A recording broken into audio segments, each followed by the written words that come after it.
अनुसार दिल्ली विधानसभा चुनाव के साथ साथ मिल्कीपुर विधानसभा उपचुनाव क्षेत्र के चुनाव में भी सियासी सरगर्मी बढ़ा दी है।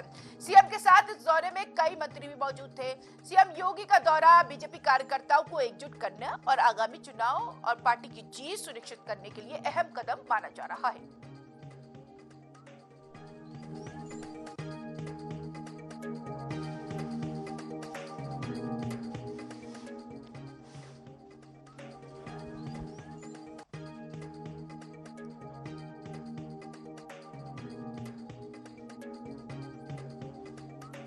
संतोष लखनऊ से लाइव जुड़ गए, सुबोध अयोध्या से लाइव जुड़ गए इस खबर पर। संतोष, सबसे पहले मैं आपके पास आऊंगी, जो मिल्कीपुर उपचुनाव है वो कितना खास है समाजवादी पार्टी के लिए और बीजेपी के लिए?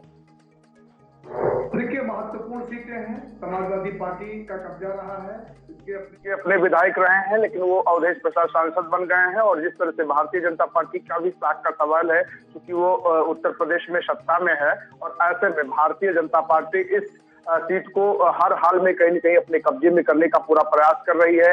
आपने देखा कि अभी लोकसभा के चुनाव में अयोध्या में भारतीय जनता पार्टी को निराशा हाथ लगी थी, और उसका संदेश पूरे देश में कहीं न कहीं बहुत अच्छा नहीं रहा भारतीय जनता पार्टी के पक्ष में। और इस सीट को फिर जिस तरह से अगर हम मिल्कीपुर सीट की बात करें तो खुद मुख्यमंत्री योगी आदित्यनाथ ने अपने हाथ में इस कमान को संभाल लिया है।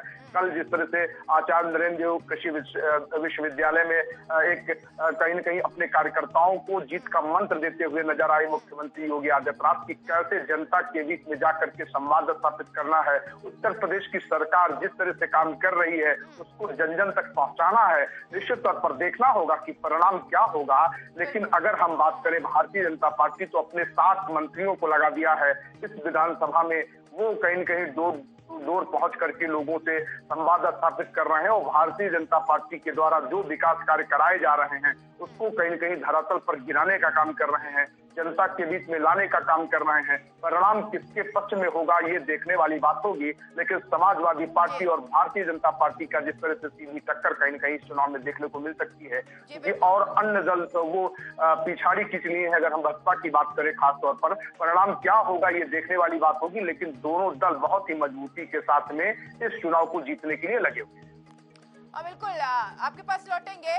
सुबोध, मैं आपके पास आऊंगी। बीजेपी के लिए ये चुनाव इतना खास है कि आने वाले समय में ये पता चल जाएगा कि बीजेपी ने जो काम किया है, प्रदेश की सरकार ने जो काम किया है, वो जनता पर कितना असर डालता हुआ दिखाई दिया। लेकिन इन सब के बीच समाजवादी पार्टी के अंडर से ये सीट छीनना कितनी ज्यादा मुश्किलों का काम है बीजेपी के लिए?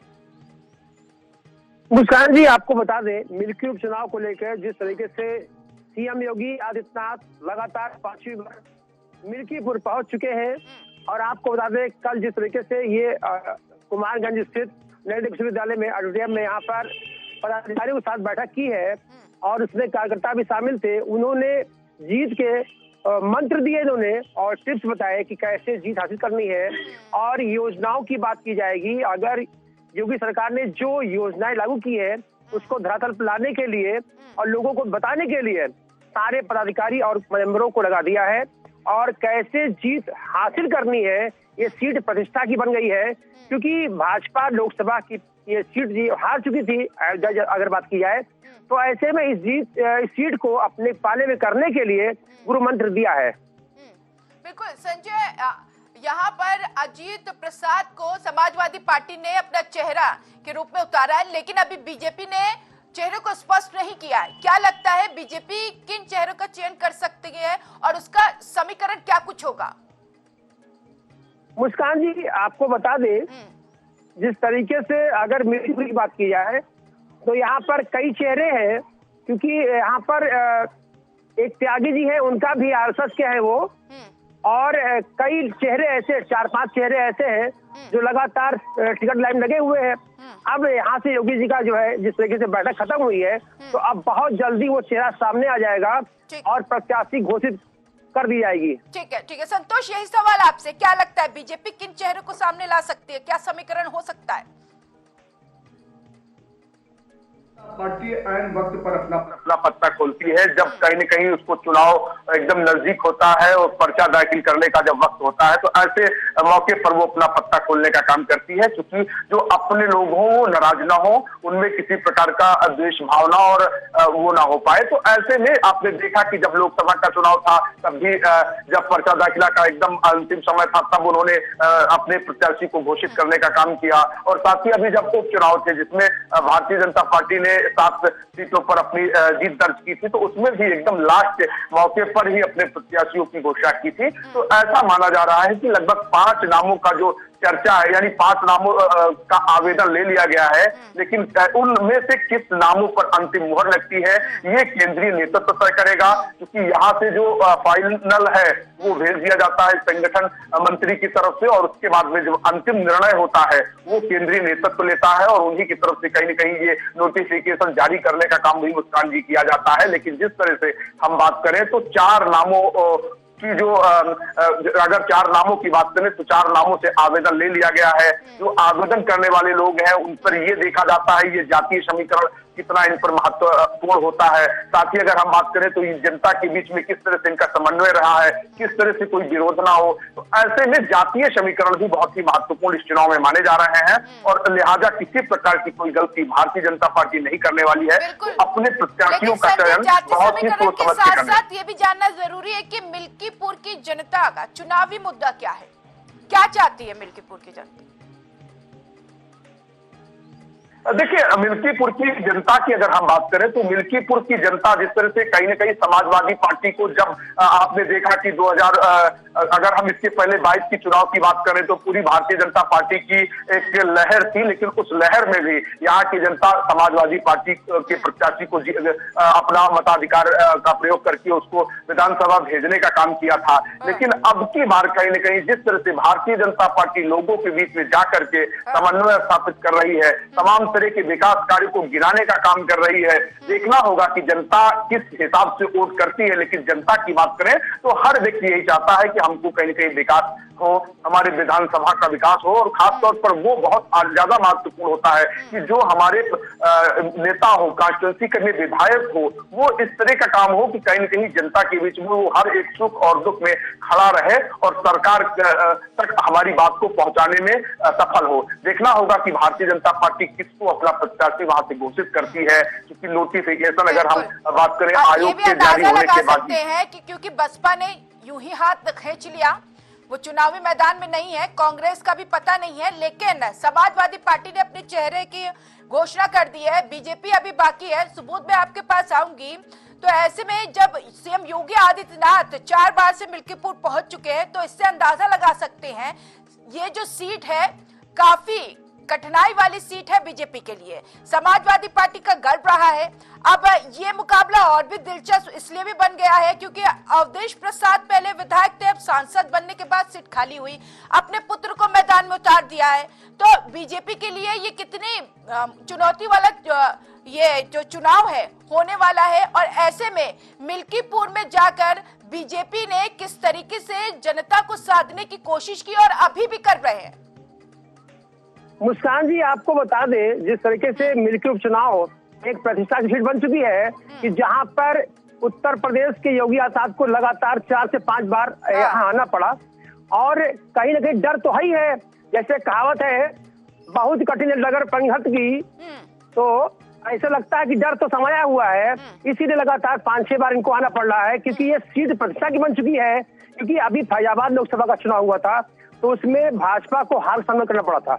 अगर बता दें आपको मिल्कीपुर की अगर सीट बता दें, ये प्रतिष्ठा की बन चुकी है और सीएम योगी इस सीट को हाथ जाने देना चाहते हैं, इसलिए लगातार मिल्कीपुर का आना इनके लिए बहुत अहम हो गया है। और जिस तरीके से कल ये आए हैं और केवल कार्यकर्ताओं से बात की है, कार्यकर्ताओं को टिप्स दिए हैं और इन्होंने जो मंत्र दिया है घर घर जाकर के, मतदाताओं के घर जाकर उनको रिझाने की बात करें, योजनाओं का लाभ बतावे कि क्या योजनाएं हैं। अगर आप बात करना चाहती हैं कि मिल्कीपुर के लोगों की, वहां के निवासियों की, वहां के जनता की क्या समस्याएं हैं, तो सबसे बड़ी समस्या ये है सालों से निजात। जो खेती करते हैं लोग, उनके फसलों को नष्ट करने का काम जो आवारा पशु कर रहे हैं, तो ऐसे मुझसे निजात पाना इनके लिए बहुत ही अहम ये चीज है।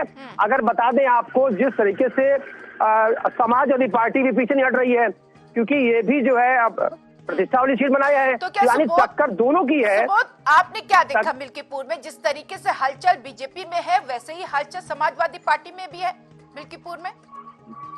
जी, दोनों की हलचल बराबर है। लेकिन कहीं ना कहीं अगर देखिए, शासन सत्ता में बैठे हैं ये लोग, तो लगातार यहाँ पर 6 मंत्रियों का डेरा डालना एक बहुत बड़ी बात है, क्योंकि एक ही विधानसभा का चुनाव सुबोध, आपकी आवाज और लोगों को जागरूक कर रहे हैं। वहाँ की जनता, वहाँ की आवाम को जो बताया जा रहा है कि क्या लाभ मिलना है, क्या योजनाएं हैं, तो ऐसे में रिझाने की जो कार्य की जा रही है, बहुत बड़ी बात है ये। बिल्कुल। सुबोध, क्या खबर मिल रही है? कब तक तारीखों का ऐलान हो जाएगा? मुस्कान जी, अभी तारीखों का ऐलान तो नहीं हो पाया है, लेकिन बहुत जल्दी अब यहाँ से सीएम योगी जाना और यहाँ के प्रत्याशियों की लिस्ट भेज देना वहाँ पर केंद्रीय नेतृत्व में। अब केंद्र तक तय करेगा कि किसको प्रत्याशी और कब रेट घोषित होगा। और जहां तक आपको बता दी मुस्कान जी, दिल्ली के साथ साथ मिल्कीपुर चुनाव होना तय है। बिल्कुल। अच्छा संतोष, क्या लगता है कि जिस तरीके से यहाँ पे इंतजार हो रहा है कि मिल्कीपुर उपचुनाव हो और उसके जो रिजल्ट आए उससे पता चले कि जनता का रुख क्या है, तो ऐसे में तारीख का ऐलान कब तक हो सकता है? ये अंदाजा लगाया जा रहा था कि 1 हफ्ते के अंदर हो सकता है। देखिए मुस्कान जी, अगर हम बात करें तो जिस तरह से आपने देखा कि जब कार्तिक पूर्णिमा थी तो चुनाव आयोग जा करके, अगर हम भारतीय जनता पार्टी के तमाम मंत्रियों की बात करें तो उन्होंने अनुरोध किया था आयोग से कि इस चुनाव को बढ़ाया जाए, क्योंकि कार्तिक पूर्णिमा लोगों को दिक्कतों का सामना करना पड़ सकता है।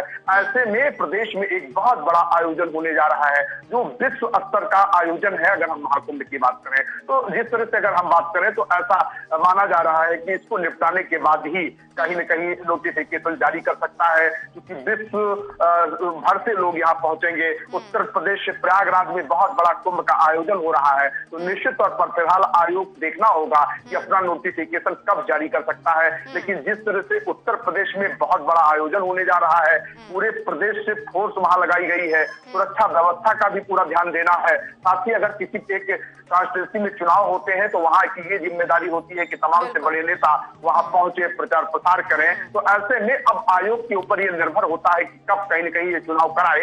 लेकिन ऐसा माना जा रहा है कि भारतीय जनता पार्टी इस चुनाव को कहीं न कहीं कुंभ के बाद ही कराने का आग्रह आयोग से कर सकता है। फिलहाल आयोग सरकार की बड़ी जिम्मेदारी है कि इस महाकुंभ को भव्य, दिव्य और सुरक्षा के साथ संपन्न करे। और ये जानकारी आपकी बहुत सटीक है कि उत्तर प्रदेश सरकार आयोग से ये आग्रह कर सकता है कि ये जो कुंभ हो उसके बाद ही चुनाव कराया जाए। संतोष, आपका भी बहुत बहुत शुक्रिया।